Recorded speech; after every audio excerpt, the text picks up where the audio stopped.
Talagang literally I was humbled by God during that prayer, that dawn watch prayer time. So ano yan yun?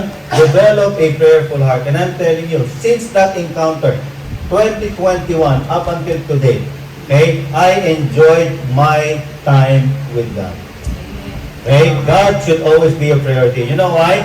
If God is your priority, the rest will follow. If God is not your priority, the rest will be chaotic. Tingnan niyo po ang sabi nung, eto yung anak kong munti kong barilin muna. Si Renzo is now, ang role niya is like a youth pastor.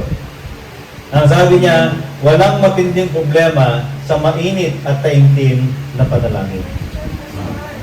Sinabi ng pastor, Lord, Lord, Lord, Yun sabi niya, Lord, Lord, Lord. So ako naman, hindi ako naki-Lord, Lord, Lord. So nakatayo lang akong ganyan. Tapos ino-observe ko yung mga tao. About 600, yung mga 600, 700 people. May nakaupo, may nakaluhod, may nakatayo. Tapos, merong hand gestures, kinakausap nila si God. Nakausap nila si God.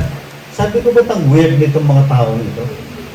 Sabi ko, nagsasalita, wala namang kaharap. Tapos may hand gestures, umiiyak.